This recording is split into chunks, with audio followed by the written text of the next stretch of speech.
Jon Rickey has 690 units owned. That's about $50 million worth of real estate, and he's got 60 active flips. August of 2012, I was $180,000 in debt. August 2012 was like kind of my, I don't give a shit. I'm gonna get out of this no matter what. I went to court 36 times. You went to court 36 times? 36 times. I had a chair, a plastic chair. Every morning when I line everybody out and have my coffee, I cut out the seat in the plastic chair because I'm in the woods and I go to the bathroom in it. But I had a luxury home magazine, and every morning I would read that luxury home magazine, and it got me into the mindset of like, I'm here now, but I won't be here forever. So that sparked me enough to like motivate me, like, cool, this is a day, it's cool, I'll get through this. When I'm ready, it'll be great. You know, one time I was like, man, I'm gonna make it to 500 doors. I was buying so fast. By the time I was 40, I was 600 or something. It's not all sunshine and rainbows like the gurus like to say. Real estate's not easy. It's not for the faint of heart. You need to be really strong-minded to be able to make it in real estate long term. Today's guest is Jon Rickey. He is an incredible entrepreneur and a good friend of mine. Jon Rickey shares how he went from $180,000 in debt to owning over $50 million worth of real estate. A lot of it stemmed from his upbringing, where he grew up in real estate. He did his first deal about 27 years ago. He made $15,000 on his first deal. Then he went on to study under great minds of our generation, people like Tony Robbins, people like Rock Leaf.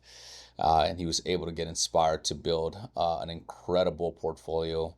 I believe he owns over 600 units. Another amazing fact of Jon Rickey is that he is currently managing and flipping 60 properties at the same time, which is absolutely incredible. Just blows away my mind. But he does share his team structure, how he manages it all remotely, and I think everyone that's watching this is going to get a ton of value from his story. Additionally, during the 2008 market meltdown, he was able to do one deal that made him $50,000. While everyone else was losing their ass, he was able to go out there and make $50,000 on a deal. So, as always, thank you so much for watching. Give me a like, subscribe to the podcast. Give me reviews. This podcast is entirely dependent on everyone giving me reviews and sharing how it's going. And if you know anyone that might be a good guest for the podcast, please let me know. Reach out to me, and I'd love to have them on there. Thanks again for watching. Welcome to another episode of Pick Up the Phone podcast. My name's Josué Llanas. I'm your host. I help people scale their businesses with people, software, and AI. Today I have the good fortune to have Jon Rickey here. Jon Rickey has 690 units owned. That's about $50 million worth of real estate, and he's got 60 active flips. You're in Cali, Indy, and Oregon, and I think that's a heck of an introduction there, Jon Rickey. Yeah, thank you, sir. Yeah, thank you for being here, man. I appreciate you. We have a lot to talk about, bro. I'd love to talk about first about your rags to riches story, dude, because obviously one doesn't just wake up in the middle of the day and say, oh shit, I own $50 million worth of real estate, right? It happened. There was some sort of story there. And I love unpacking that, bro. You know, figuring out what made you who you are. Obviously it takes a lot of hard work and going through these different processes to get to this point, right? So Absolutely. Who are you, bro? How'd you get here? Yeah. Well, I didn't skip the struggle, that's for sure. Yeah. So yeah, I mean, I love real estate, so I like to talk real estate. Yeah. First podcast, so thanks for having me. Dude, that's awesome. Yeah. But yeah, so I've kind of done a lot of things wrong, and that made me good at some things, I would say. So where were you born, dude? I was born in Mendocino County, California. In Cali? Yeah, so it's about 3 hours north of San Francisco. Got it. And then I grew up there till I was about 10. And my dad stayed over there. My mom moved to the Valley, so Sacramento Valley, small town, Red Bluff, California. So Nice. That's where I still live part-time. In where? Red Bluff, California. It's about 2 hours north of Sacramento and about 2.5 hours south of. Oh, nice. Okay, Yeah. Cool. So you were born out in Cali. You moved over there. When did you get into real estate? So I grew up around real estate. My dad, he's got quite a story himself. So he got his real estate license in 1966, and he's still active, and he's still doing really well. So, and he's 84. He's 84. 84. Still doing real estate. Yeah. So I grew up in his truck showing property. He was a land developer, so he would buy ranches. Yeah. And he would. What are the chances we can get your dad on this podcast? Oh, he would love it. You would love it. He'd be a better guest than me. Yeah. You would love my dad. Everyone loves my dad. I love that. I'm kind of the boring one in the family. Yeah. You're not boring, dude. Yeah. Well, you're a good time. Yeah. Okay, so what happened? Okay, so yeah, I grow up. You're watching your dad. Yeah, so it was kind of cool. I mean, I had a interesting childhood, I would say, but my dad was, like I said, a developer. So he owned land, and he would buy a ranch, and he would a lot of times he would buy a ranch, put it under contract, and then he'd figure out how to pay for it by the time he bought it. So he would say, okay, like let's say he buys 1,000 acres. Yeah. Or we were lucky we had some really big ranches. So he would go pre-sell all these 40-acre parcels, do all the due diligence beforehand, and then find buyers for the properties as he was like already doing the work before, like he would close, kind of like a double closing. Or he would find the timber value, and he would get a timber plan. He'd get an advance on the timber for the property to close the property, things like that. Brilliant. So he did that for a really long time. Yeah. So it was cool being around real estate. So I was lucky enough to be around some really, really successful people early. Yeah. And one thing I'll just say about my dad right now, and everyone knows this about him, he's terrible with money. So terrible. Like doesn't the worst. Sound like someone that's terrible with money. No, he's the worst ever. He knows how to make it, but doesn't know how to keep it. No. And so it's like my dad was like the anti-cash flow dad. So it's like rich dad, poor dad. Yeah. I was like the poor dad, but I kind of had like kind of amazingly kind of brilliant dad, but also like he's just super smooth, and he just goes around, he doesn't stress much. Yeah. And everyone likes him. So I was lucky enough to grow up in his truck, and we'd be driving 6-7 hours in a day, away to go show a ranch in the middle of BFE. Yeah. And so I grew up like really country. So that was just really fun. So I was always around real estate. Right. So fast forward to like when I'm in college, basically he kind of gave me a little boost to where he did like a development, and he sold a property to my uncle, and it wasn't selling like right away. So he's kind of like, you guys just need to buy this. It was cheap. It was like $40,000. Right. So, and that was my first deal. I think I was like 20 years old. So it's like, hey, this is $40,000. Go cut wood on this 40-acre parcel. So I was in college. So I cut firewood on it, and I made like $11,000 or something. Nice. But back then, that's 20 something years ago. Yeah. And it was that's like a lot of money. Yeah. So I was making money like as I was going to school. So then I sold that property for $55,000. Nice. I was like, well, shit, I made 15 on the sale, and I made like, put myself through like a year of school basically just to make money, make ends meet. Yeah. So that was like my first deal. So, nice. And then they started he had a real estate office with some friends that they started in like 1990. So like 90 and 96, he had this office with some other people, and they were doing like developments in my hometown. And then he started another office with another guy, and then I kind of became involved in that office a little bit. So when I was in college, I went to college right up the road, 40 miles away. Yeah. So I would hang out in that office. Yeah. And it was fun. It was I was like just around real estate all the time. But what I kind of learned was it was like a gift. So I was just a little different the way I thought, and so like I said, my dad's the anti-cash flow. Yeah. So I went to a thing in 2005. So then were you like, when you growing up, were you like, oh shit, I have to be really heavy on the cash flow then? No, I didn't know anything. Okay. And in my 20s, I didn't know much anyway. I just kind of was always interested in real estate. But I went to a thing. It's called the Real Estate Wealth Annex and Wealth Expo. Real Estate Annex and Wealth Expo. Yeah. And that was in Los Angeles in 2005. Yeah. And I saw Tony Robbins. Yeah. Who I wound up working for which was cool. Yeah. And Donald Trump was there. Robert Kiyosaki was there. A bunch of people. So I went to all these seminars over like a few days or a week or something. And it was always just cash flow. But at that time I was just like flipping some land, and I was a real estate agent. And I was doing real estate, and I was like, man, if all these like really wealthy people are in this like cash flow, I should pay some attention. So then I just kind of switched like that day into like, that's what I want to do. But I made plenty of mistakes after that still, but that was like in my mind. But that was kind of as I was an agent, as transition agent, like my mid 20s So I was selling some things. I made some money, but I didn't really know what the hell to do with it or what I was doing. Yeah. So it was more just kind of being in the middle of a market. And then things got bad. And then that's when things like eventually got good for me. So that was at the time, not so fun, but then coming out of that, being prepared was really nice. So you mentioned that, you're, I don't know how old you were like around this time, but you had you were like $180,000 into debt. Yeah. And So you were living in. Yeah. Okay. Yeah. So let's talk about that. How did you get to that point where you're like, you're hitting rock bottom? Yeah. Okay. So, let's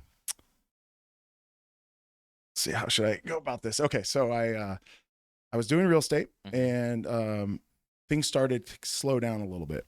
And it was kind of like, I kind of was seeing it, and all the people I looked up to at that time, I thought they were ballers and stuff. And then they started getting foreclosed on, and things got pretty bad up until 2008. So I moved in January 2007 down here to Tyler, Texas. And I had a mentor, and I kind of followed him, and I was going to do this development project, and I bought a house. Anyway, nothing really came of it. I went back to California. I had co-signed for a guy, and he got foreclosed on and filed bankruptcy. So I had a nice little $50,000 hit as the market was crashing. And then I had an appendectomy with no health insurance, and I had some real estate in my name. So there was no, there was no concessions for that. So what I did was like made a deal with the surgeon in the hospital, and it was like, I don't know how much it was, but it was like, hey, this was 50 something thousand, but if you can pay us like in the next week, we'll cut it down to 30,000. So I went and borrowed $30,000 from somebody, and I attached it as collateral to my mom's house. Oh, damn. And my mom, so my mom gave me hell for that for a long time. So full disclosure, I got involved in trying to get myself out of debt. So I was about $100,000 in debt, and I was just, working, doing anything I could. I grew firewood, or I cut firewood, and then I wound up trying to get out of debt by growing weed with like medical licenses. So we were, obviously trying to make a profit on that, but then we got in trouble for that. And by the time that was all done, I was $180,000 in debt. I went to court 36 times. 36 times? 36 times for growing weed. You went to court 36 times? 36 times. So I wound up like... You would think that they would settle it a lot quicker, I tried. So anyway, I'm not embarrassed to talk about it, but I'm talking about this because of the state I was in at the time. So at that time, when I was going to court 36 times, I had a firewood business. So it kind of kept the bills paid, did what I could. I wanted to get back into real estate hard. I was ready, but I kind of was like, hey, I want to clear my name enough to at least feel good enough to move forward. But that was like the best education I could have ever got.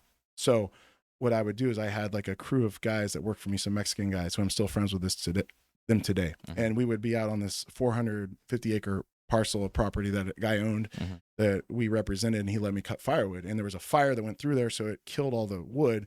So I cut the wood, and then I could sell the wood fast rather than like letting it season. So I did that for like a couple of years. And I had a chair, a plastic chair. And every morning when I line everybody out and have my coffee, I cut out the seat in the plastic chair because I'm in the woods, and I go to the bathroom in it. But I had a luxury home magazine. And every morning I would read that luxury home magazine, and it got me into the mindset of like, I'm here now, but I won't be here forever. So that sparked me enough to like motivate me, like, cool, this is a day. It's cool. I'll get through this. I'm going to get through this. And when I'm ready, it'll be great. So, and then during that time period as well, I read a lot of books. Anytime I could see an author or a speaker or anything, I would go to the Bay Area and, wherever I could see them, anybody. And I would just spend any money I could on that just to educate myself. And then by the time that I was ready to roll, which, I have all kinds of stories about that when I kind of got rolling. So basically like August of 2012, I was $180,000 in debt. And I started about maybe October of 2012. Actually August 2012. August 2012 was like kind of I don't give a shit.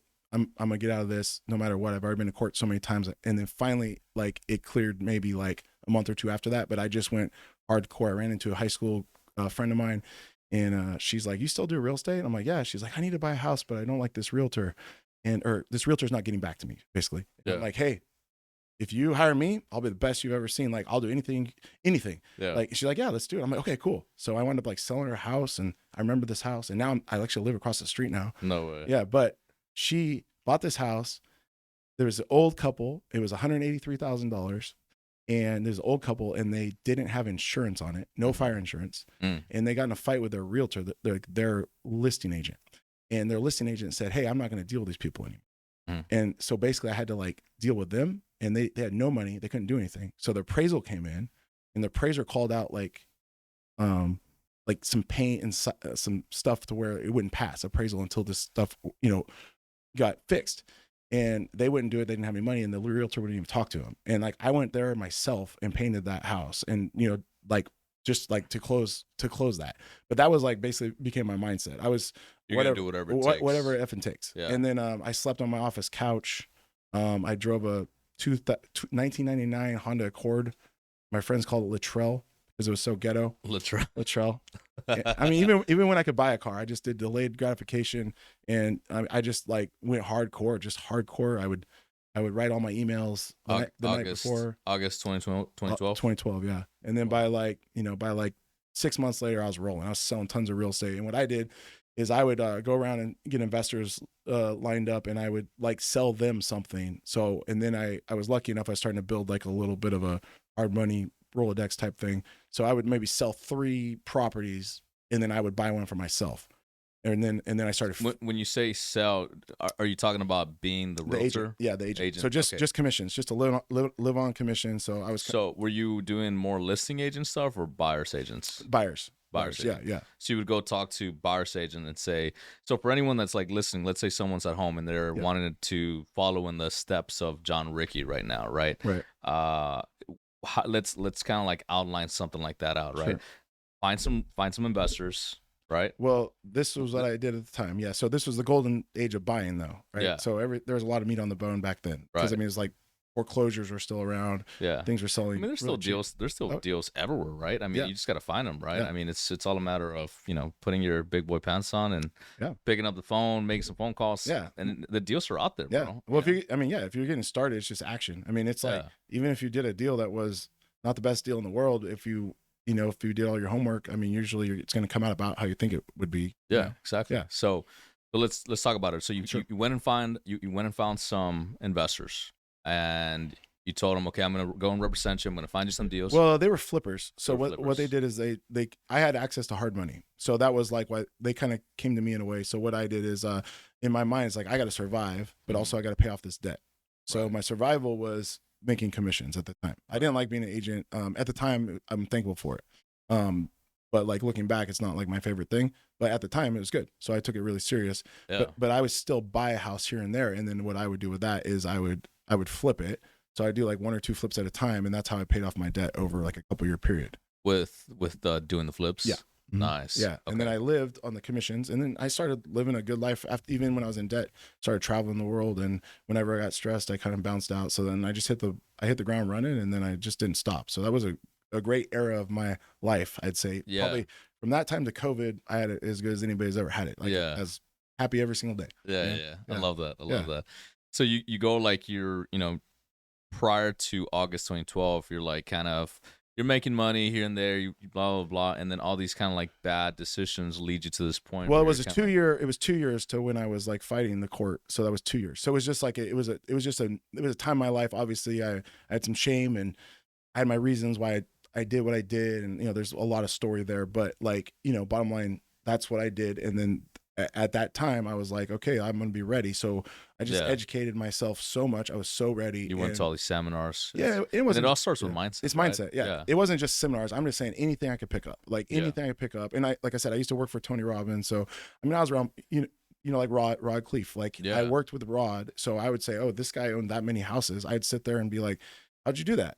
Yeah. Well, if he could do that, I could do that. Yeah. So, I mean, that was a big inspiration, just knowing that I know somebody did that. Yeah. So like things like that, like little things like that, it would like inspire me. But like, but looking back, like I'm saying, that was a hard time in my life, but it was such a gift because my resourcefulness was insane. Mm-hmm. So it made me really good at looking like every angle. Like And then even at that time, I'm like, okay, as I'm buying maybe a rental here and there, how can I increase my cash flow even though I'm in debt, like $100 a month? So I'm like, if I did that for 12 months, that's $1,200. So that's a lot. So over a 5-year period, that's 12 times, 1,200 over a year. That it's like, okay, if I go to 1,200 a month from $100 a month, that's almost 15 grand a year. Do that, 5 years in a row, that's 60 grand a month. So if you just added $100 a month, so I would like play mind games with myself like that, and I would always like always just try to add to it. And then once I got rolling, it was fun because if I had 30 rentals and you asked me how many I had, I'd say I had 31. Because that put the pressure on. Is like I have to have 31. Yeah. So I always said I had one more than I did. Nice. Yeah. So you really have 689. Yeah. No, that's true because I had 750. So I sold. Actually did a little reset last year, and we sold quite a bit of stuff just to kind of like make a cushion on some stuff. Yeah. So I made about 750. Get some liquidity. Yeah. So now I'm doing refis and just kind of cleaning up anything that's not anything that doesn't have long-term debt right now. Yeah.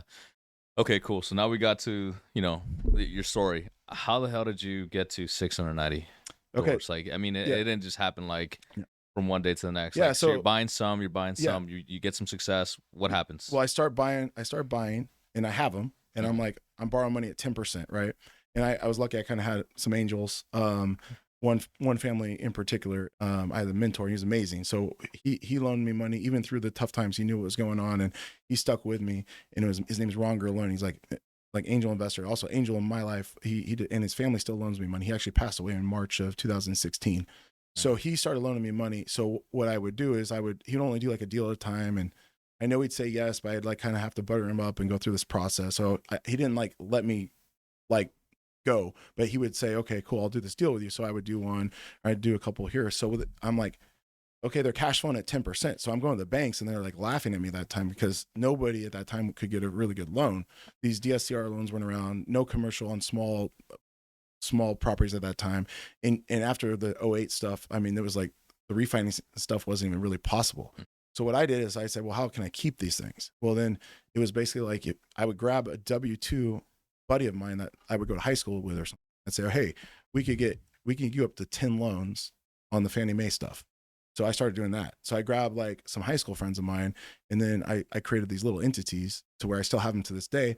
And we would start building together. So I would take like a buddy and say, hey man, I'm going to put ideally 10 fourplexes in your name. Cause 1 to 4 units, you could have one loan, and then you could have up to 10. So I started doing that. So that's how I started like keeping them.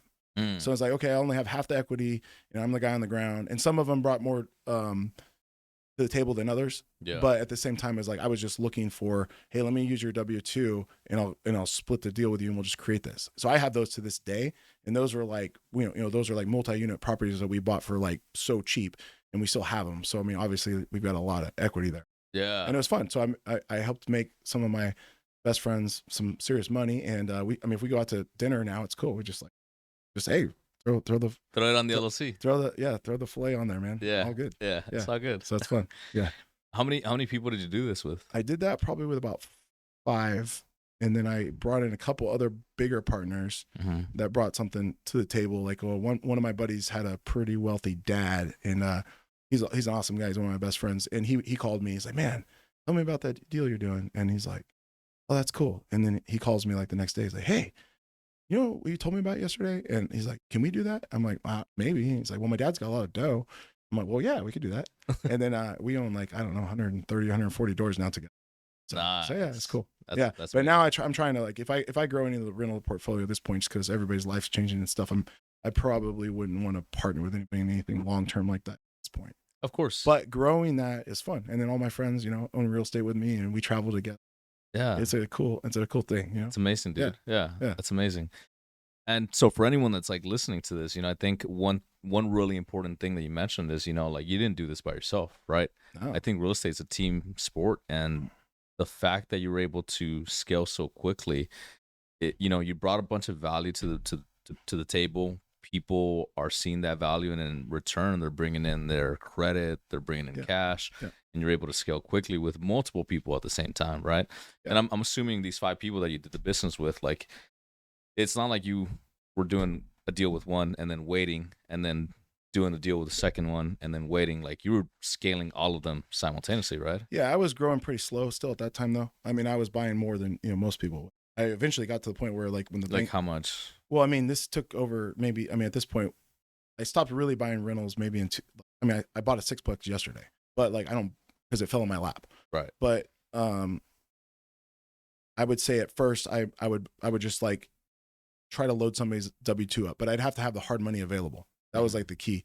Yeah. So like at first, no one wanted to loan me any money ever. Yeah. And then once I, got a good reputation and did everything the right way, then it was like everyone's loaning me all their money. And then once I got to the point where the banks liked me, then it was really nice because then it was like, oh, this is awesome. So then I really scaled. But yeah. So I think by the time I was 35, so when I was 31, I was like maybe 8, 9, 10 doors. And then by the time I was 35, my 35th birthday, I think I was just under 100. I was trying to make it to 100 on my 35th birthday. Nice. But by the time I was 40, I believe I was like about, 600 or so, something like that. And then I kind of finished up most of those buys like then. But by the time you were what, 40? 40, yeah. 40. Yeah. Okay, cool. Yeah. So, I mean, one time I was like, man, I'm going to make it to 500 doors. I was buying so fast when I was in Indianapolis. So I went to Indianapolis in 2018. Yeah. And COVID kind of slowed things down for a minute, and then things got so cheap. And then I was buying maybe like 20 units a month. And then one day I'm like, man, I bet I'm at 500 units pretty soon. I got to look into this. And I mean, I was like, look, that's how fast I was growing. And I looked and I had 540 doors. I didn't even know I was at 500 yet. Wow. That's how fast we were buying. So, and this is when you were like in 38, 39 or so? Yeah. Nice. Yeah. Right. What's the average price per home in Indianapolis? Well, Indianapolis, so we, as you know, because you're working with us a little bit. Yeah. So we flip. Okay. Yeah. So I have 2 companies there that are not rental related. So I own rentals in California, Southern Oregon, and mainly Indiana. I've done some one-off stuff, but that's mainly my 3. I have 2 offices in Indiana. One's in Indianapolis. One's about an hour north. Mm-hmm. And then where I'm from in California, my hometown, and kind of all in Northern California. So in Indianapolis, though, we have a flipping company. Mm-hmm. So, and then I have an off-market company that I'm involved in with another couple guys. So the average home, I mean, what we do, I like my personal style when I'm flipping houses, I like to keep it to where I have a good exit. Mm-hmm. I don't like doing the really high-end stuff because I don't want to get stuck with it. So I'd rather buy something, pretty low, like not take a lot of risk, but hopefully there's some good value. But, I would like to buy something still like around, like we bought, I mean, we closed on 2 today that were sold. And I'd say both of those probably at average price, maybe buying of maybe 120. Mm-hmm. And we probably put 50 in them and we netted $100,000 on the 2 houses. So that's an ideal flip for me. I mean, that's pretty good juice on something like that. Absolutely. But I mean, I've bought things for 300 and walked away with nothing. So, I mean, but just depends on the buy, and then obviously got to execute with the construction and the construction management. And then, when it hits market and all that stuff. So Nice. Indianapolis is an interesting market though. It's an old city. So deal with a lot of stuff I'm not used to in California. So big learning curve there. Yeah. Basements and all kinds of stuff like that. All kinds of fun stuff. Yeah. That's amazing, dude. Yeah. That's amazing. So, fast forward today, you've scaled now to 690 rental units, and it kind of seems like by the time you were 40, you got to around 600 units, and then after that, you were like, dude, this is a really good point to be at, and then you grew it to 750 doors. In how long after that? Oh, I mean, it's all around the same time. I mean, because I kind of stopped buying about 3 years ago. I mean, I'll buy something if somebody like throws me a deal, because every once in a while, I mean, somebody needs money or somebody's got this crazy deal that they can sell, so I'll buy. But pretty much I just handle the financing on the flips now, and I'm trying to just clean up the rental port. So COVID wasn't very friendly. So I know that probably here in Texas might not have been very good, but if you're a landlord in California during COVID, that was a full-time every single day job. I mean, it was what happened? They They changed the goalpost. Like they moved the goalpost every day. So at first it was like, who did? Well, the government. The government. I mean, I don't know. Our governor is not the most popular person, who you ask, but anyway, you can't blame one person for that. But I'm just saying it was crazy for me, crazy. Yeah. So like I had it really good. Like I'm like 38 years old. I'm like, man, this is amazing. My life's great. And then you're crushing and it. Then all of a sudden March 2020 comes along, and it's like it was so, just like the way that they were handling the virus, telling you what you can do. Is that real estate was the same thing. It's like, hey, you don't need to pay rent. or you'll put it on the back end or something, and then people would be like, oh, we don't have to pay rent, and then it would be like, well, you have to pay your rent, but you don't have to pay it for a while, and then it was like, well, shit, they'd be like, now the landlord has to give up 20% of the rent and let the tenant pay 80%. Well, then all that shit happened over and over and over and over, and I'm like fighting this every day. So at that point, a lot of stress, trying to keep the doors open, and luckily I had some equity and I know how to borrow money, but that was not fun. So at the end of the day, just in California, and this is Indianapolis, same problem, but there was a lot of like aid that was a little easier to get there. But what happened in California was they finally, let's just say like fast forward however long it was, a year and a half, whatever it might have been. Yeah. Okay, we got to the point where you had a third party person. Let's say it's like a tenant that doesn't like me or, my company, and we don't like them or something. Or, obviously we like our tenants, but it's like somebody that's hard to deal with, because all you'd have to do is talk to the third party person, and then you would get aid. So you would get aid for your back rent. So everybody that played along was like, great. Like, oh man, well, we were able to pay our payments by, taking seconds sometimes and things like that. But by the time that the person got with the third party and got the aid, we would get like a big check, like, oh, here's 12 grand for this person's rent for the last year or something, which is great. But my numbers might not be exactly right, but I remember 23 people refused to work with a third party person in California alone on properties I owned. So 2 years, we couldn't collect any rent. But by the time we could evict them, it took me another year plus a lawyer to get them out. So if you calculate the lost rent just on that, just on those 23 units, it's insane. Then if you think about like what that would have cost myself and my partners, what we could have done with that money, or just even, just going back into flow. So it's like, it's compounded, plus the stress and everything else. So that was not fun for me. Yeah. So I think I went from being like, man, real estate's amazing, to like, oh my God, real estate's going to kill me, Yeah. So now I'm just like kind of unfucking my business right now. Yeah. So I'm sure even though like while you're going through all these losses, right? I mean, you're still like kicking ass in all the rentals that you have, right? Because you're saying there's maybe like only 20 to 30. No. That was like over the whole period of the 2 years that refused to pay anything, so we couldn't get any aid. What I'm saying, there might have been like 60 of them that we some people just pay their rent, but some people wouldn't. So we would have to go through a third party, and it takes a long time to get the money.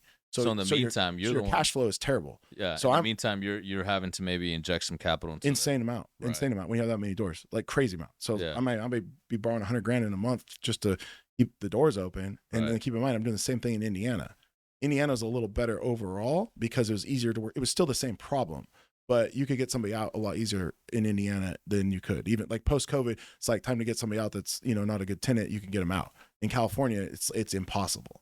But there's a good part of that too. Your equity gain was insane in California. Mine was, it's really good. Rents are really high. And now I don't have really any evictions out there. I mean, I'm doing one right now. And that's quite a few doors to do one.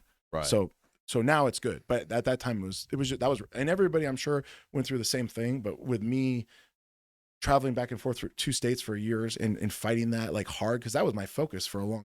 Yeah. And that's what people don't see, because it's like, I'm also doing other businesses, but like, I care about that. Cause like, that's your, meat and potatoes is like, people pay rent. If everyone pays rent, you're good. I have a great life. It's incredible. Like on time. Holy moly, I got it made. Yeah. But it's not that easy. No, it's not as, it's not all sunshine and rainbows like the gurus like to say, right? I mean, there's a lot of different, tribulations that you go on a regular basis, and real estate's not easy. It's definitely, it's not for the faint of heart. I mean, you need to be really strong-minded to be able to make it in real estate long term. Absolutely. Every single person that I've met that's extremely successful in real estate has thick skin, and they're just relentless. I think those are some of the most important skills to have when it comes to real estate, is to just not let little things get to you and just keep on moving forward. Absolutely. If you can do that, you can be successful in real estate. Yeah. And there's all kinds of ways you can be successful. Yeah. But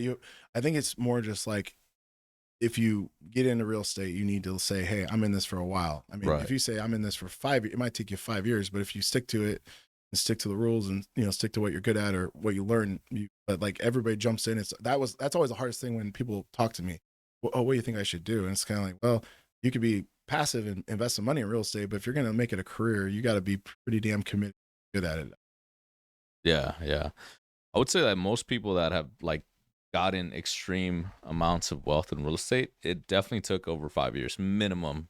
I feel like 6 to 7 years is mostly is when people kind of like hit like a peak, and then like 10th year into real estate, it's like, dude, they're crushing it, they're doing great, they're having all this great cash flow, blah blah blah. Obviously, you know, there's like hiccups in the road like COVID or, you know, other kind of external factors, but I mean, for the most part, it does take at least a decade to be able to like have extreme wealth in real estate. Would you agree with that? Yeah, I mean, like I always say, get rich slow, get rich for sure. So it's kind of like real estate's a lot different than crypto or stocks or next big thing, but it just really makes sense. So if you really understand it, it's leverage. Right. So I still get into deals with no money, like no money on my pocket. Yeah. I mean, I just bought, like I said, bought 6 plex yesterday for 55 grand. Went and got a bid on it, and I kind of did the numbers. I'm like, oh, that's going to work. So, I mean, I bought it. It's a big construction project, but I mean, it's going to work, but that's what I'm saying. So it's like, you know, if you just, if you look at it long term and you just stay consistent, especially if you're growing a portfolio and it works, even if you have a job and you just invest in real estate and you go off cash flow, but I mean, you get so many advantages by owning it in different ways, you know, with the tax advantages and then, you know, the cash flow, the, you know, appreciation, everything. It's an amazing business. It's like, for me, it's like the only thing every time I do anything else, I get my ass kicked. Like every time. I bought a Amazon store and I just lost all the money. And I bought some crypto. I didn't know how to log in to look at it. I'm serious. I don't even know where it is. I hid my password and stuff, and it's like it was in like my buddy's safe, and I'm like, I don't know. So I own some crypto somewhere. I don't even know where it is. Yeah, I think I don't even want to buy it anymore. Dude, I think the same thing happened to me. I think I bought some crypto, and I even bought like a hardware wallet. Well, I don't even know how to get into the wallet now. So it's just like there's probably money in there that's just waiting. It's hilarious.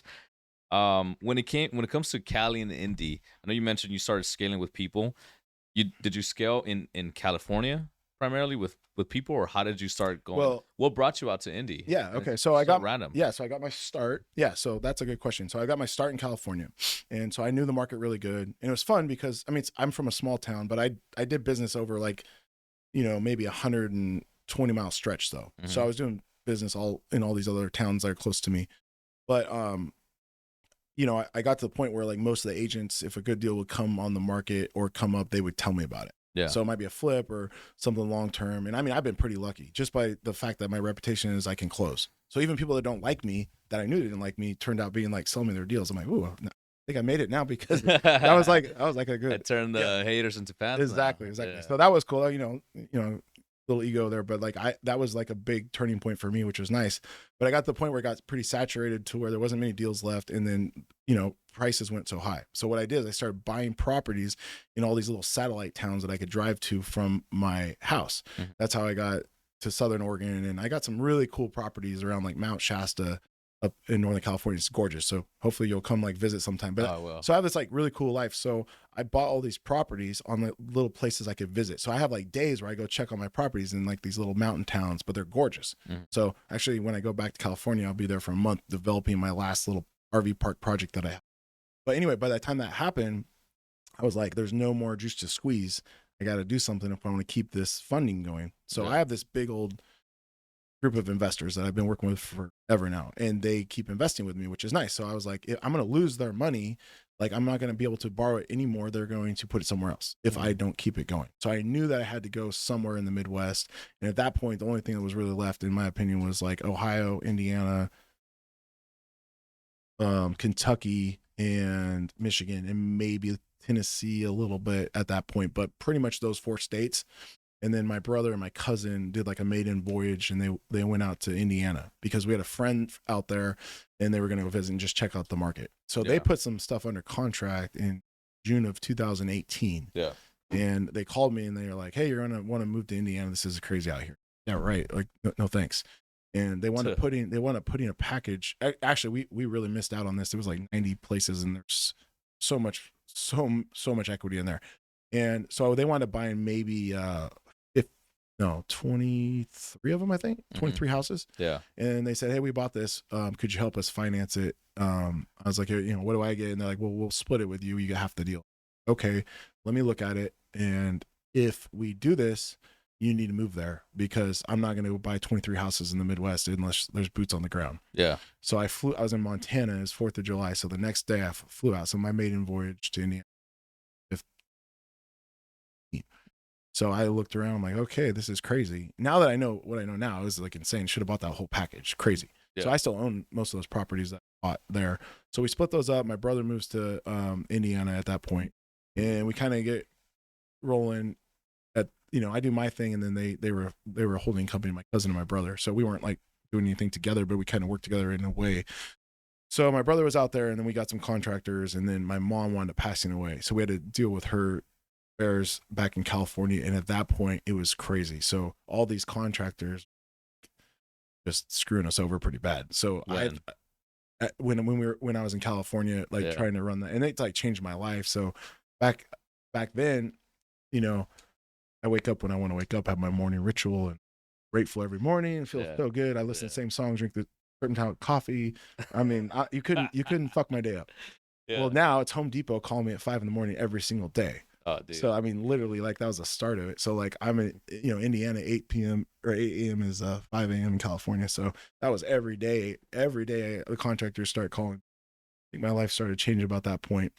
So yeah. Anyway, my mom passed away. When was that around that time? That was in 2018. 2018. Yeah, okay. Yeah. So then it took us a while, and then I'd say after about a year, we kind of started building a team. We started moving people out from California that still work for me. Like my main field manager is a kid that grew up across the street from me. So I was 9. Cali. Yeah, I was 9. My brother was 6, and he was 3. Yeah. So he's our main field manager, and he does everything. He does all the maintenance on all the rentals as far as the managing.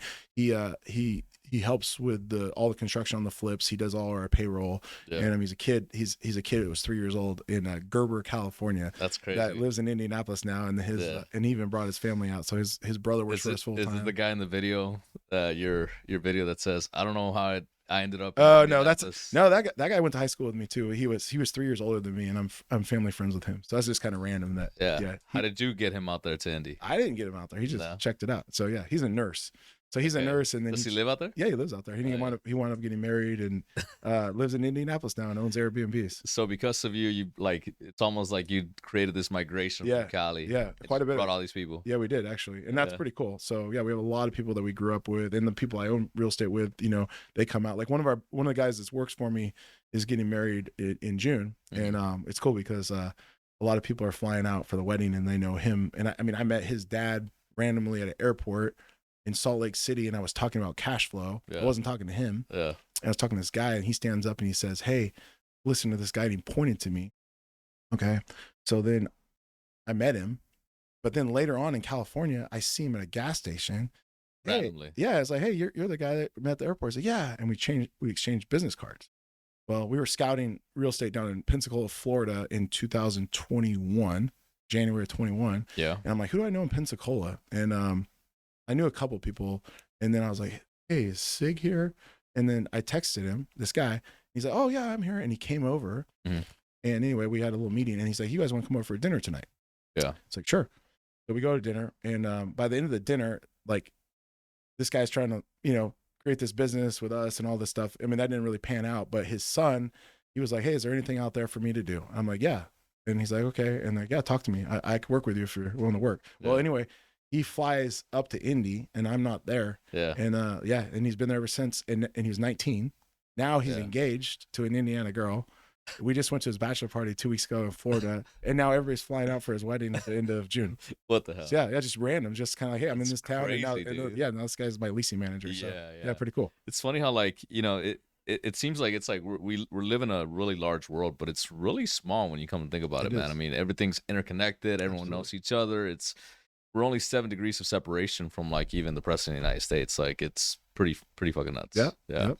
It's amazing. No, it is amazing, dude.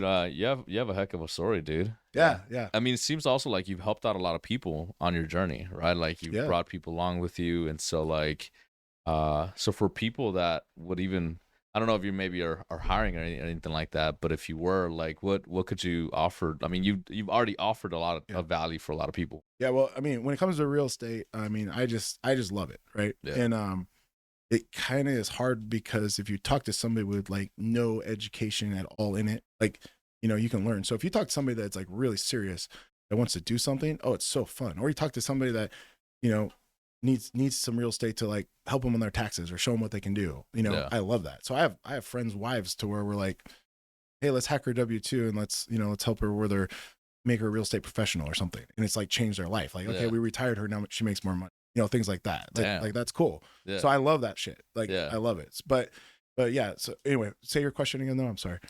Like how do so I like to help people, if I can. But I mean, for me, it's just like I'm passionate about it. It's like what I like to do. Yeah. I'm not good at everything. I made lots of mistakes, but there is some stuff that I am really good at, and I'm very confident of that. And I want to get back to doing that. What is it that you love about real estate? I love creating equity, and then and I like watching, like myself. I'm just not really chasing a dollar.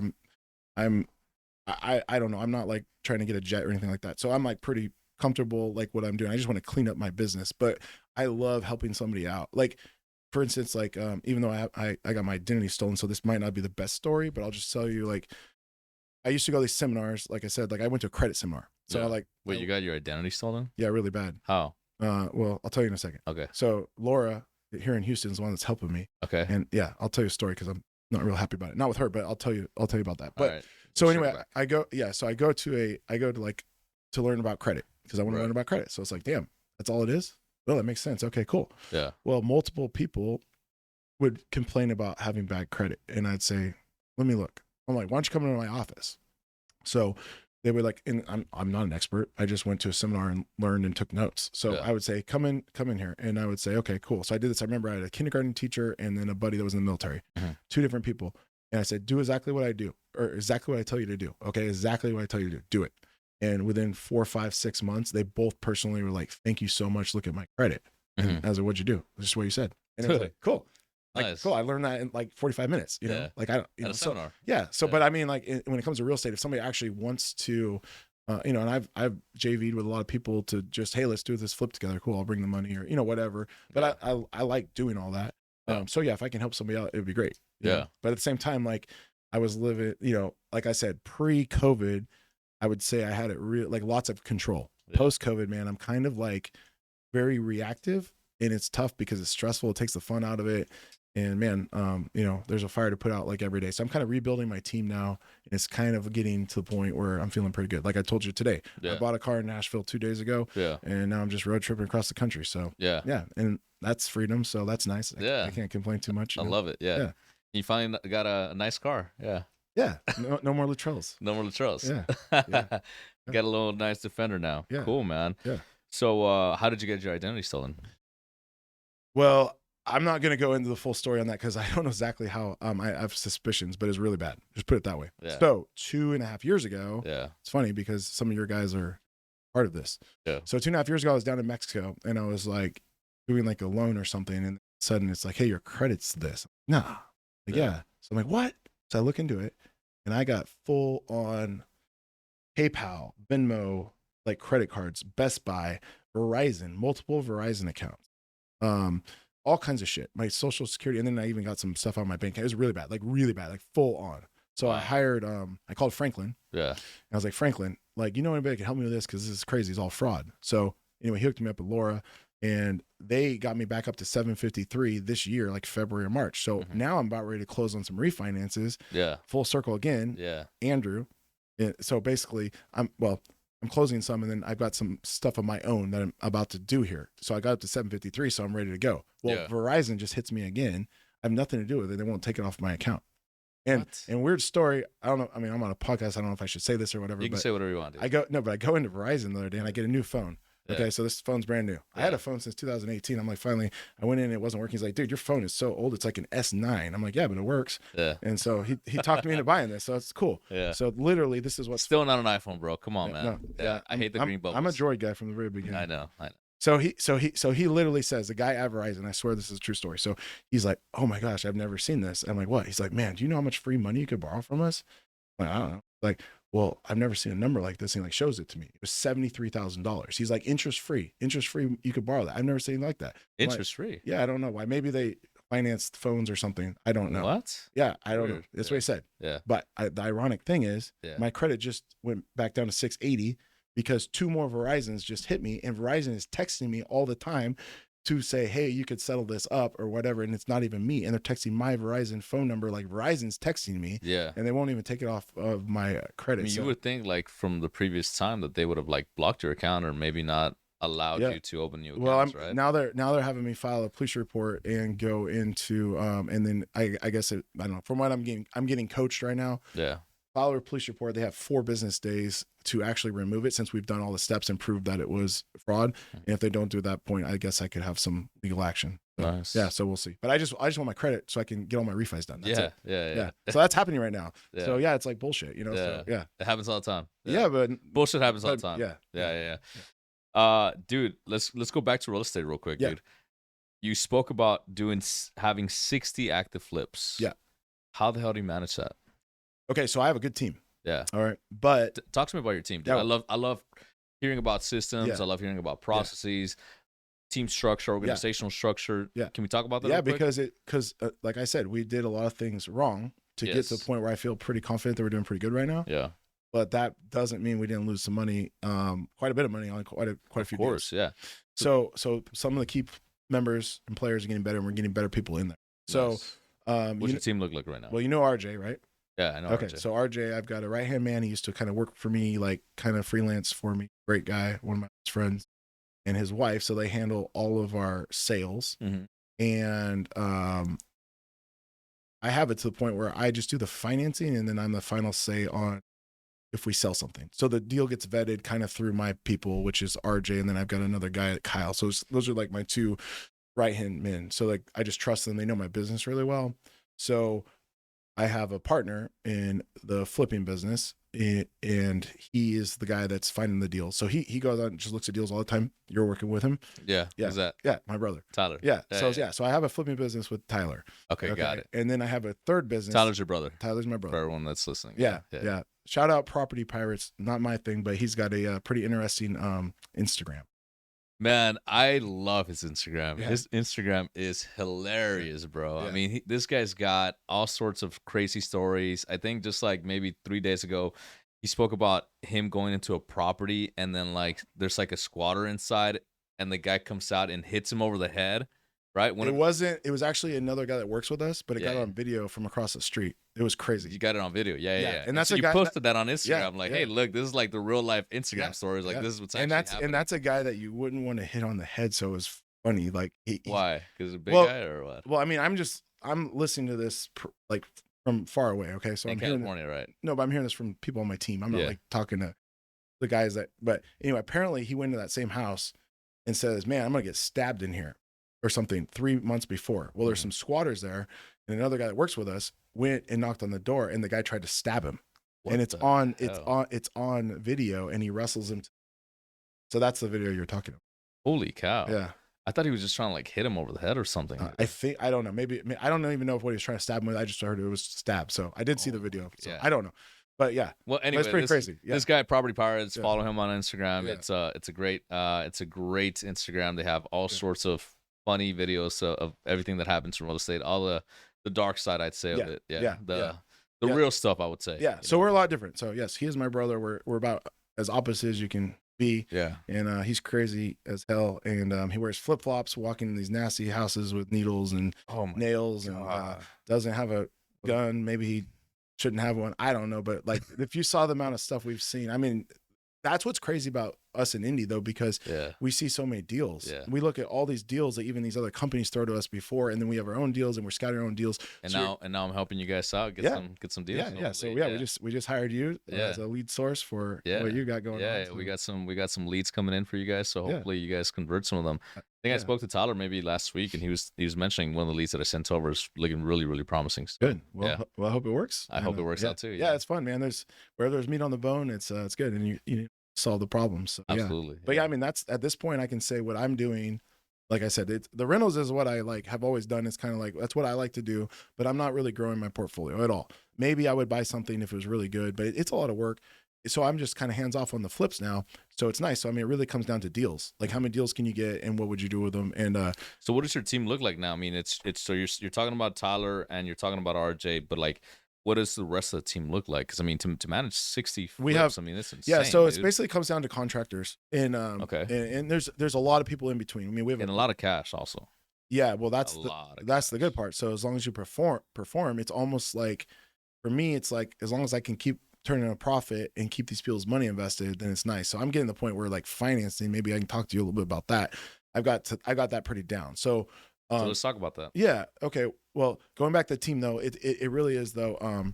It really is just like who you can really trust, right? So, I mean, at the end of the day, if you delegate something, it doesn't get done, it's on you. So the upper management's got to be good. And these contractors, some of them are absolutely incredible. I mean, they're like family to us. Yeah. And then some of them are like people that I hope I never see again, you know, that work for us, you know? So there's a lot of that. So team members is Tyler. Tyler is kind of running the show, right? And then who's below Tyler? That's one business. Okay. So that's just the flipping business. Yeah. Yeah, no, we have a maintenance guy. Well, if he gets a TV show, you can see it. So we'll see. But yeah, there's a guy named Michael, the kid across the street that was 3 years old. So he's our field manager. Field manager. RJ does all of our inspections, like front and back, and he actually even draws out a lot of the designs for like a kitchen or bathroom or something. Then I have a really good friend that's a designer in California that's helping us out on the interior design. And then Denise, our agent, does that as well. Nice. We have title companies that we like to work with, you know, pretty exclusively because they know how I work and how my people work. So I'm basically the money guy on the flips. So I just keep other people's money going. And I got it down to the point where it was like really hard. I would get like, you know, financing on a purchase, and then I would do like draws, and then I'd like throw a second, a third as a draw. It just got to be, there's so much paperwork.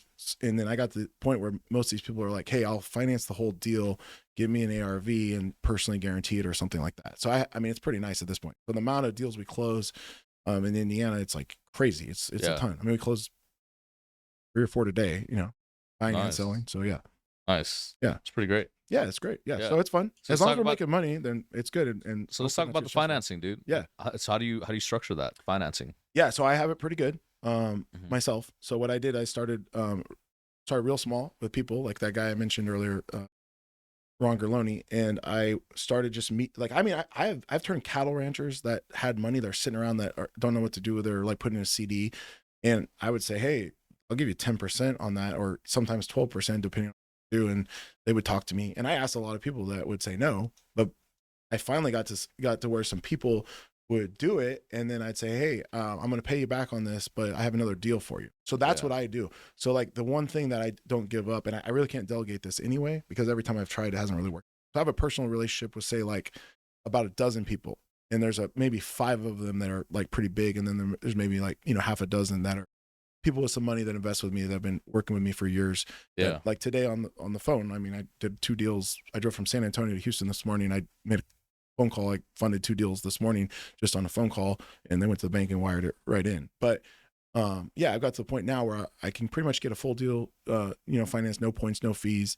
And so it's a big advantage. So if you know something about hard money or flipping or whatever, most people are, you know, only financing a certain amount, and then they're gonna have to pull draws, pay a bunch of inspection fees, points, repays, all that. So how does it work with you? Oh, I'm the middleman that made it to where we don't have to pay anything, which is nice. So but what kind of return do you offer your investors? Usually just they compete against each other, so I don't know if I want to say that on a podcast. Yeah. Mainly I just pay people 10% though. Yeah. Okay, cool. Yeah, it's good. But I mean, I keep it going. That's the thing. So like after a while, I mean, if they wanted to mess with me, it's like, hey, I want 12%. It's like, okay, well, I'm just going to make a phone call and I'll do it for 10. But the good thing is, even if I pay somebody off early and do it really quick, most of the time I'm so far ahead of it. Like your whiteboard here, I've got a lot of those. So it's basically like deals in, deals out. Okay, this is coming in. So it's like an equation. This is what I am good at. Like one of the guys that loans me money, he calls me the loan arranger. Loan arranger. Like Lone Ranger. Loan arranger. Yeah. Hilarious. Yeah. So that's what funny. Yeah. So I'd say that's what I'm really good at. So I like that. Yeah. So I'm just back here all the time doing this. I can do it from anywhere. Yeah. But you kind of got to have somebody good. You know, if you're traveling like I am right now, you got to have somebody, you know, doing boots on the ground that's doing the ARV, doing the repairs. Oh yeah. Well, no, that. But on my side, just the financing. I need well, that's definitely a thing. But I'm saying with me, I need somebody doing the paperwork, the notes, the mortgages, and then recording them and keeping track. So who do you have doing that for you? That kind of transitions through a few different people, but I'm trying to train somebody that works for me right now. So right now it's 𝐟𝐨 and 𝐘𝐿, which are great guys, amazing guys. And they're really good. I'm so thankful for them. Yeah. But I'm trying to kind of get like one person that I can go to that's trained up in that. So I'm developing somebody right now, hopefully. Nice. But it's nice. When I'm home, it's no big deal. But when I'm on the road, it's pretty tough because you might be having somebody wire your account directly because you already bought it, or wire the title company, and you know there's a lot of, you got to get a note signed, a mortgage recorded, and then you got to get it tracked in our system, and all. So Yeah, it's a lot of work. Yeah, it's a lot of work, but that's kind of where I've made it real nice. So that's where I bring the value, and now my team's getting better. So I'm actually making some pretty good money finally. But I've definitely went through some not so fun times flipping, especially I'd say mainly contractors putting way too much faith into a handshake, and then all of a sudden it's like, cool, they did a great job on one, and then the second one they got comfortable. Yeah. And so my upper management has really failed on that. And, and I'll take the blame. But at the end of the day, it's like, hey, if you can delegate and somebody performs and you have that type of relationship, great. But if you don't, that's on you. Right. So there's no one to blame. It's like, you did that. Yeah. Now you fix it. Yeah. So that's kind of where we are. Since you're kind of involved in this, I'm not as passionate. I'm proud of this, but I don't really run the show. I'm just do the finance on this. Yeah. So I know a lot about it, but I'm more of a long-term value add, gain equity. Like, I'm way more proud of a deal that I bought, and I said, hey, I bet I could do that, and did it, and then I walk away with cash flow and no money invested. Something like that. Yeah, I agree. Yeah, but I love all real estate. I've done all kinds of stuff. Yeah, but I can definitely see how you're more passionate about actually owning the real estate and then actually putting together the financing for it too. Yeah, I mean that's definitely. That's what kind of built this up, and it's nice. And a lot of this is just I bought it cheap. So I look smart. A long time ago. I look smart, but I was good enough to not sell it. So yeah. But I made a lot of mistakes along. Sure. Good for you, dude. Yeah. Badass. Yeah, I don't even think about it. I used to talk about. That's why it's kind of funny to be on a podcast. I used to talk a lot because I was kind of like you, like a little bit of a salesperson. Because I'm like, hey, could this person loan me money? Could this person get into some sort of business with me? Now I barely talk about that, so it's kind of fun to talk about. But I'm just But my role is basically managing the managers and. Yeah. Well, you've already made it to the point where you have the advantage of not having to do all the work yourself, right? As long as the team performs, and we have some soft spots right now, and I think once I get to that point, I knock on wood, things are going to happen. But like I said, I'm unfucking everything, and it's almost unfucked. Yeah. So I'm pretty happy about that. Yeah. But it takes time. Yeah. You can't do that overnight. How did you get fucked in the first place? Lots of ways. Just recently. Like I said, just some people in my organization made some really bad mistakes. Some management wasn't great. COVID, just a lot of things. Turnover, that's a big thing. Yeah. A lot of people work for you for a long time. You have to reach people, hire the wrong person, So it's just like finding the right people. And even sometimes you have good people, but they're not in the right seat. So like, hey, this is a good person. What do we do with them? I don't want to get rid of them, but they're not really, their strong suit is not this. So we've had a lot of that. We've had somebody like, hey, we don't want to get rid of this person. Let's try to find something that works better for them. Bro, and this is actually something that I got really good at doing.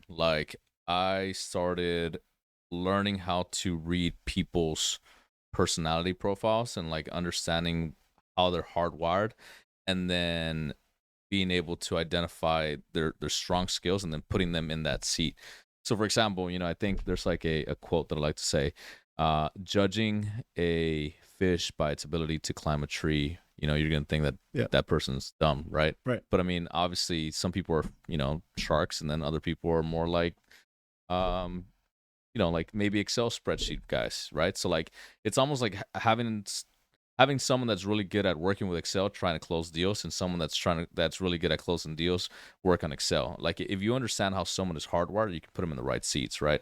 But it goes a lot deeper than that, and I'm making it very broad, right? Yeah. The personality profile that we have has about 9 different points that we look at. And so what we do when we hire VAs for people is we look at all these different points. We look at their how they do during the interview and their work progress, and it's a combination of all 3, right? It's not just a personality profiler. It's not just their work experience, and it's not just their resume. It's a combination of everything. So once we take a look at that, then we are able to place the right people in the right seats for the clients, and we've had a very good success rate, over 90% success rate for most of our clients. That's awesome.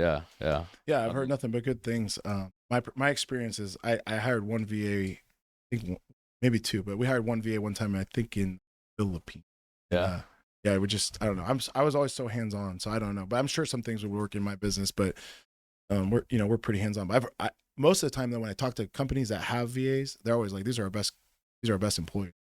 Yeah. I have friends that. Dude, honestly, I hired a bunch of people here in the States, and I scaled a company in real estate, and then I was like, suck. I'm gonna do everything overseas, right? And it's been working out. Good. It's worked out a lot.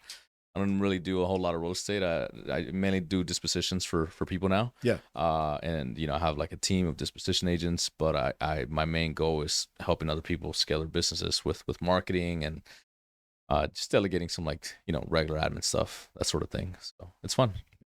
I'm sure that as active as you are and as persuasive as you are, I'm sure you don't stop at no. So no, I definitely don't stop at no. Yeah. So it's fun. At the end of the day, I think that a lot of people do see the value that I bring, right?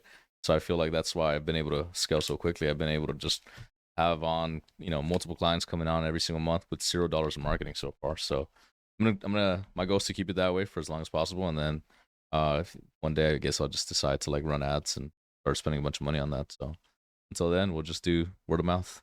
It's working out pretty good. Good. Yeah, well, yeah. Hopefully, whatever we just started will.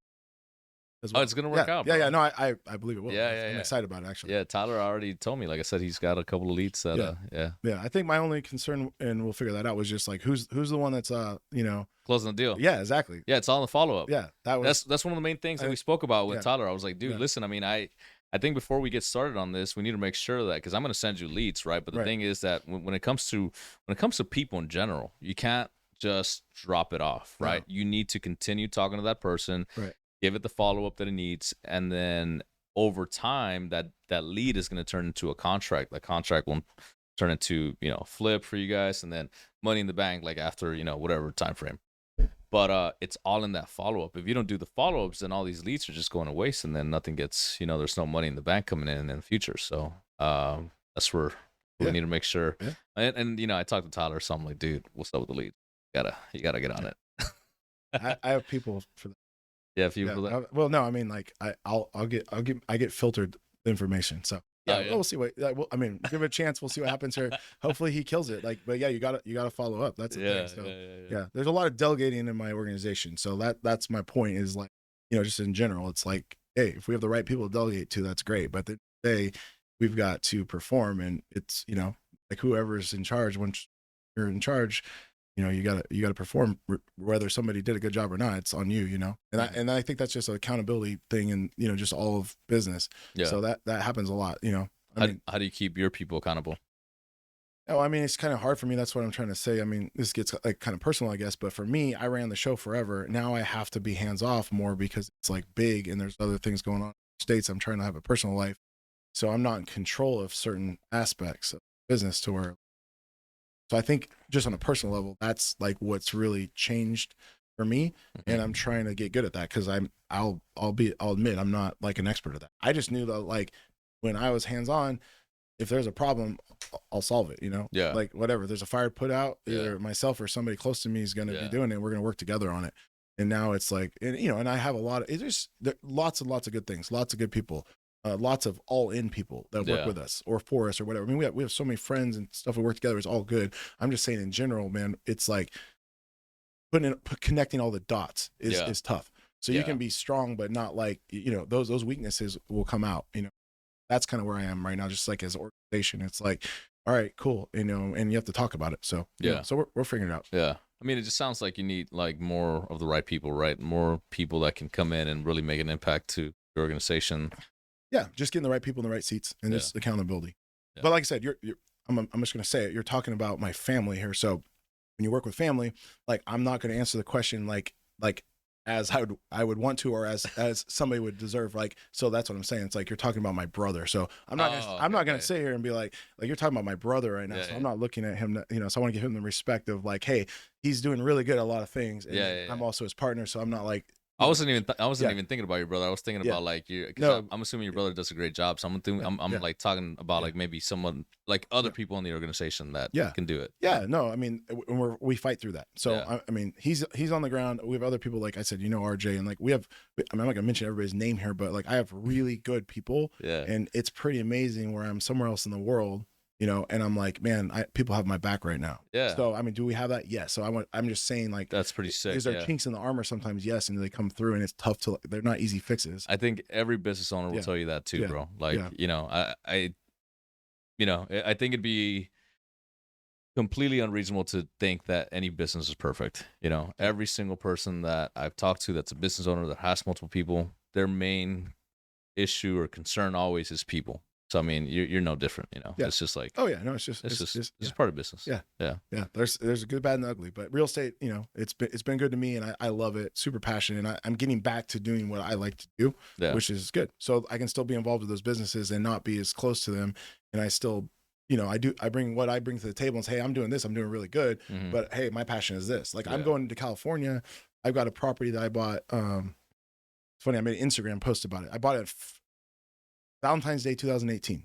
And I was sitting at this bar, and there's a big valley up in Northern California. It's really hard to get to. It's this place called Etna.